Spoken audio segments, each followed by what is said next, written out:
YTR films. We just did a little wideband install on this one. We used the pod from Skid Mark Garage. It's actually pretty dope. All I gotta do is disconnect the AC pod, put it forward, and then just take the trim off and it slides right in. But other than that, it was pretty cool. All the wires are there. I'll show you the little thing we disconnected on it. Got the Z01 seats already on here, fully functioning. And there's this other surprise that we told you guys, carbon fiber dash panel. Let us know what you guys think. So basically you just remove this from the center of the air exceed vent. You literally just gotta take the rim off, which is this one right here. You take this, once you pop it off, you take this rim off, you literally just gotta pry it open with some screwdrivers. Once you get that, you twist this vent all the way sideways like this, which is in the vent, and then just pull it. That's it. You run the wires all the way to the bottom.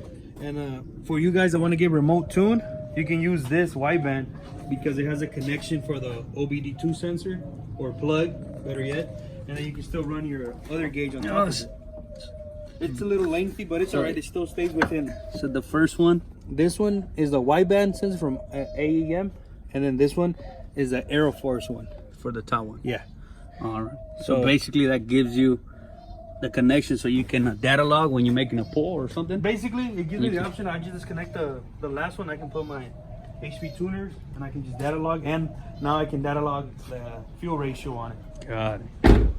But you run the wires through the sound tube hole. I still had it and I ended up using the little tube. You can't really see it because we taped it up real good. Right there. In there. It's the wire that goes to the left. Yeah, the reason you guys see the wire right now is because we just put it in here because we still got to go to the exhaust shop and weld the bung to the exhaust. So like that we can put the oxygen sensor. But besides that, we ran the wire through the bag. We tied it together with the flex fuel system in the back so you can't see it. We taped it all real nice, ran it under both of the wires. And we use a factory ground in here. I think it looks good. Don't look bad. You can't even tell where it's at, but it's down here.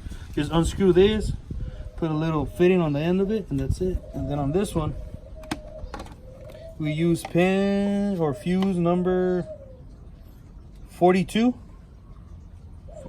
42, which is body ignition. I read on it, and it said it just controls like the mirrors and the lights inside, so it doesn't really matter. Yeah, it looks a little tight here, but it's not pinching it. The wire has enough plastic around it. You just put it in here. It calls for a 5 amp fuse, so that's what we put, and the original one on the bottom was a 10, so there's no problem there. So we're good. It's just a little tip on that piggyback adapter. Make sure you get the small connection fuse. We made a mistake and got a bigger one, or the original size for the like older model vehicles, and this one uses a smaller fuse, so we had to go do another run to the auto parts store, but it's all working nice and good. He already calibrated it, so I guess you were saying something about calibrating without it being connected. Well, basically you need to connect the O2 sensor on it and just take out the little cap right here because it gets hot. So you take it off and then you put it on the mode. You click your mode until it says A cal, basically automatically calibrate. Then you put select, and then it's gonna start calibrating. It starts reading the ambient air. It goes down to 0, but you'll see the light lights up on it. Yes, so basically, it'll go from 8 and all the way up to 20. Go fire it up real quick. The sensor ain't connected, so I ain't gonna read anything, but you guys can see how it lights up. It's off. It won't turn on. Like this one is power from the car, but this won't turn on until I go to accessory mode. So I can just hold the start button, and once my mirror gets light, everything else starts powering up, it should turn on. You see? There it goes. Which I like it better that way. You see it saying that I can't read a sensor, but basically it has like some colors around, right? Like a little ring. Go around. There it is. This is boom. You go here and then press select, and then you'll be good. But it says it's missing the sensor. We disconnected it, of course, that's why. But that's how you do that. That's how you do that. We just need to go weld that little bung, and we'll be A1 sauce to remote tune, and then get your transmission tune, right? Because we have it unlocked, but we just haven't tuned it. Yeah, not yet. So we're getting ready to tune it. Do a little pull on the street, data log it, send it to our tuner, and so he can work his magic. Give us a little minute so we can get that bong welded, and then we'll give you guys the last product overview.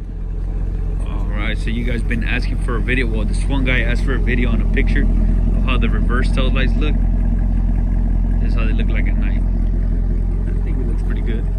What do you guys think?